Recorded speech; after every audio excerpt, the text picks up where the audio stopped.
Hati kita kelabu.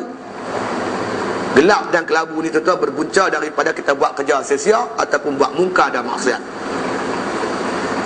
Jumudul aini min qaswatil qalbi wa qaswatul qalbi min kasratiz zunub.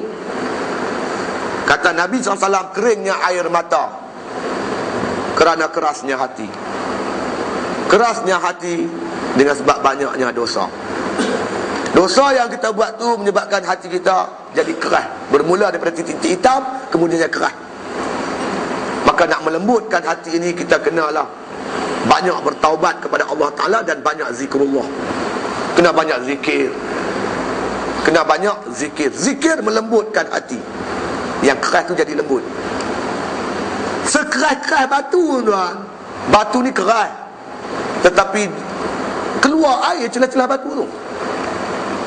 Walaupun tak ada, kita ambil segelas ni, kita letak bawah tu, mungkin sampai sehari dua hari baru penuh gelas kita tu. Dia jatuh pelan, lambat tu, jatuh sikit. Tapi keluar juga air celah-celah batu. Sekeras-keras batu tu. Sekeras-keras hati manusia tu tuan, tak keluar air mata, tak menangis, tak menyesal, tak susah hati. Maka hati kita yang keras tu kena bagi lembut. Bagi lembut dengan kita bertaubat kepada Allah Subhanahu Wa Taala, dan sungguh-sungguh kita berzikir dan membanyakkan amalan-amalan, terutama amalan sunat, fardu dan sunat.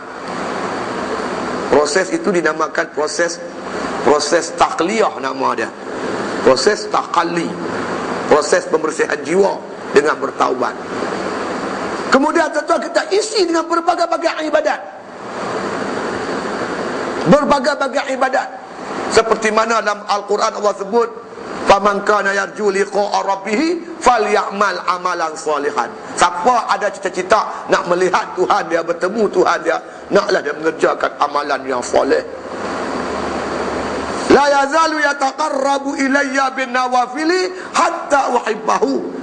Sentiasalah hamba-Ku yang nak menuntut hampir kepada Aku, mereka dapat hampir kepada Aku dengan mengerjakan amalan-amalan sunat sehingga Aku kasih ke dia. Banyakkan amalan-amalan sunat, kena bagi banyak. Proses inilah dinamakan tariq ataupun tariqat. Berjalan kepada Allah. Bila kita berjalan proses ni, Allah telah kesayang kat kita, Allah kasih kat kita, Allah pancarkan ke dalam hati kita nurul waridan, nur yang warid daripada Allah Ta'ala. Nur ni bila suluh hati kita, terang, mata hati jadi terang, nampak jalan menuju kepada Allah dan memandang hati kepada Allah. Namanya musyahadah. Ketika itu tuan-tuan, ma'rifah kita kepada Allah Ta'ala bukan setakat ilmu yaqin, tapi sampai ainul yaqin. Bukan setakat cerita saja bab Kaabah, tapi kita telah berada depan Kaabah. Orang cerita kita tak nak pergi Mekah, orang cerita kita Kaabah begini. Kita dengar cerita tu, itu namanya ainul yaqin, namanya ilmu yaqin. Kita pergi ke Mekah, kita duduk depan Mekah, tengok Kaabah. Ketika itu bukan lagi ilmu yaqin, itu ainul yaqin. Macam mana tuan-tuan dapat ainul yaqin dengan Kaabah? Sebab tuan-tuan tarik, tuan-tuan berjalan ke Mekah. Begitulah kita untuk mendapat mana kata keyakinan yang sempurna daripada apa yang kita mengaji ilmu suludin ni, kita kena tarik. Duduk situ tak boleh, kita kena terus berjalan. Berjalan dengan pertolongan Allah, insya-Allah sampai kepada ainul yaqin, insya-Allah. Inilah paling rendah, paling minima kita kena buat kerja. Baru kita bebas siksa kubur, baru kita boleh terlepas daripada siksa pada mahsyar, baru kita terlepas daripada azab lintas siratal mustaqim, baru kita lepas daripada azab neraka Allah Ta'ala. Tak sampai di situ tuan-tuan, kita masih dalam bahaya. Kena berjihad sungguh-sungguh dalam perkara ni.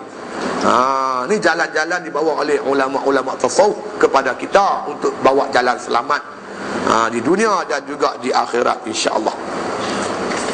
Artinya, dan adalah Allah Ta'ala itu mempunyai kerajaan di atas langit. Allah ada kerajaan di langit, penuh dengan para malaikat.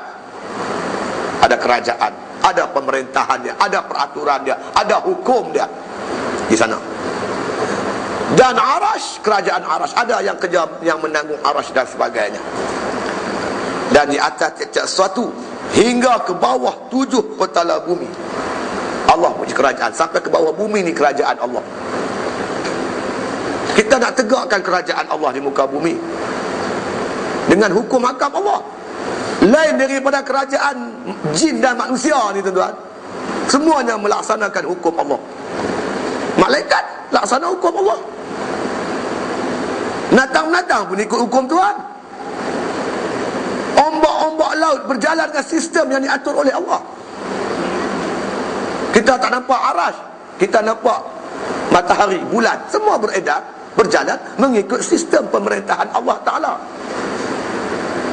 Air pasang surut, pemerintahan Allah, tak miss. Semua berjalan dengan sistem Allah Subhanahu Wa Ta'ala. Manusia aja keras kepala, tak mau ikut hukum hakam Allah Subhanahu Wa Ta'ala.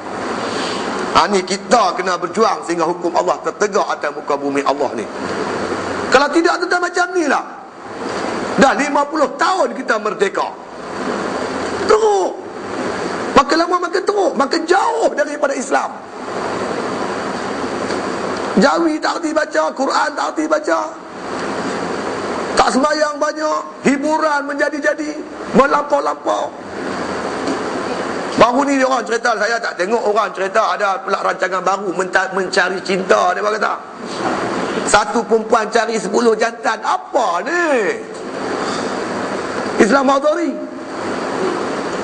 Kita tengok, kalau kita tengok orang yang sensitif dengan agama, ya Allah, tak ada nak mendidik orang jadi baik. Tak ada. Itu cerita bab agama, ni cerita bab lain lagi. Deraan yang dikenal pada rakyat dengan harga barang yang menjadi-jadi, melampau-lampau, akibat kenaikan harga minyak. Allah Ta'ala bersifat pengasih, pemurah. Dia bagi minyak kat kita, tuan-tuan. Minyak ni bukan boleh buat, kurniaan Allah. Allah bagi percuma. Hang korek ambil ya, bagilah pada rakyat lah. Rakyat ni, kerajaan ni bapa tau. Bapa ni dia sayang kat anak-anak tau. Bapa mana tak sayang kat anak? Abang Ahmad, bapa sayang kat anak. Ini kepala bapa ni tak sayang kat anak-anak dia, dera rakyat dia. Tak cukup minyak naik, harga barang naik, saman polis memanjang, penuh jalan raya tu, kira tak saman dia. Rakyat dah terasa didera oleh kerajaan. Kerajaan suruh kibar jalur gemilang, tak kibar. Saya tengok tu